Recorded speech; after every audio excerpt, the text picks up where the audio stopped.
Doctor साहब, आजकल मोटापा जो है बहुत तेज़ी से बढ़ता जा रहा है और ये जो पेट की चर्बी है इससे लोग परेशान रहते हैं और यही चर्बी जो है, ये मोटापा है, दिल की बीमारियों को कितना प्रभावित कर रहा है?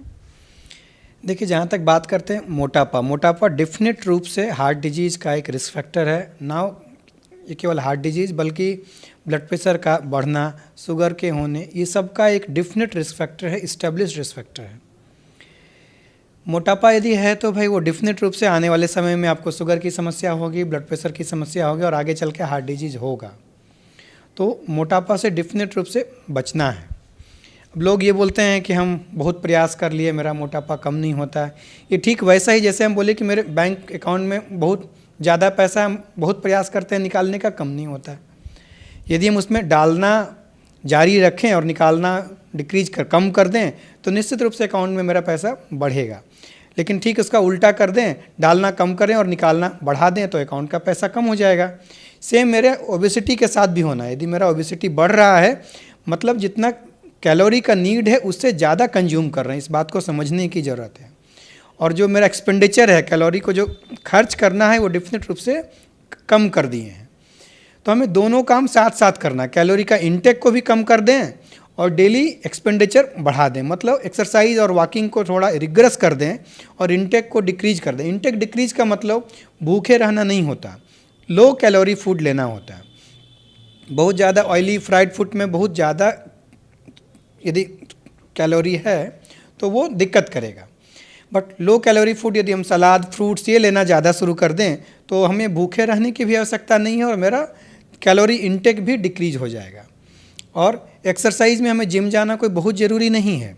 हम यदि डेली आधे से 1 घंटा रिग्रेस वॉकिंग करें, थोड़ा सा आराम से वॉक करते रहें तो डेफिनेट रूप से मेरा एक्सपेंडिचर बढ़ जाएगा और इस हालत में ओबेसिटी का घटना निश्चित रूप से तय हो जाता है। लेकिन ये सोचे कि 2-4 दिन कर लिए तो हो जाएगा, ऐसा नहीं है। कुछ दिन रिग्रेस करना और आगे भी कंटिन्यू करना है ताकि ये हम अपने गोल तक अचीव कर सकें। यदि नहीं करते हैं तो ये एक रिस्क फैक्टर है, जस्ट लाइक कि ब्लड प्रेशर, स्मोकिंग, इस तरह का एक रिस्क फैक्टर है जो आगे चल के आपको बहुत बड़े रिस्क में डाल देगा। हार्ट अटैक हो जाएगा, ब्लड प्रेशर बढ़ने लगेगा, शुगर बढ़ने लगेगा और फिर हार्ट अटैक और लकवा का रिस्क बहुत बढ़ जाता है।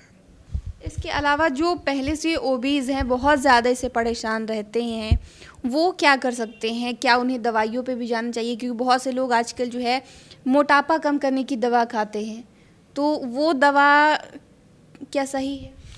देखिए, सबसे पहले अपने एक बार डॉक्टर से मिलकर जांच कराना। कुछ बीमारियों में ओबेसिटी सा लगता है, लीवर फेल हो गया, किडनी फेल हो गया, उसमें एब्डोमेन का डिस्टेंशन हो जाएगा, पानी भर गया। यदि कोई ऐसी बीमारी नहीं है, यदि ये केवल ओबेसिटी है और दूसरी कोई बीमारी नहीं है, तो इस ओबेसिटी को कम करने के लिए एज सच बहुत दवा की ज़रूरत नहीं है। जो हम थोड़ा लाइफस्टाइल में बदलाव करने से 90% लोगों का ओबेसिटी कम हो जाता है, एक्सेप्ट कुछ जेनेटिक या बहुत ओबीज 100 किलो से ज़्यादा, 150 किलो से ज़्यादा वजन के कुछ लोग हैं, उनमें दवाइयाँ हम लोग देते हैं, बट वो भी बहुत लिमिटेड मात्रा में। कुछ लोगों में कुछ ऑपरेशन करने का भी ऑप्शंस है, बट उससे भी ऑपरेशन भी करने का अपना दिक्कत होता है। उसमें स्टोमक का साइज छोटा कर देना, जीआई ट्रैक्ट का साइज को बाईपास कर देना, ऐसा कुछ करते हैं। बट ये सब मॉर्बिड ओबेसिटी, जिसका वजन एक्सट्रीम हाई है, 150 किलो 200 किलो के लोगों में यूजुअली ऐसा करते हैं। नॉर्मल लोगों में ऐसा करने की आवश्यकता नहीं है। यदि हम केवल वॉकिंग एक्सरसाइज करें, खाने में थोड़ा बदलाव करें तो 90% लोगों का वजन कंट्रोल में आ जाएगा।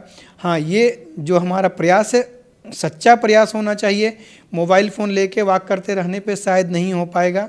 थोड़ा रिग्रेस वॉकिंग करना है, आधे घंटे ठीक से वॉक करना है और थोड़ा सा अपने जो भी डेली रूटीन है उस पर ध्यान दें। ऑयली फ्राइड आइटम, डाइट जिसमें बहुत ज़्यादा हाई कैलोरी है, उससे बचें। लो कैलोरी का फूड लें तो ये 90% लोग इतने पे ही कंट्रोल में आ जाएंगे।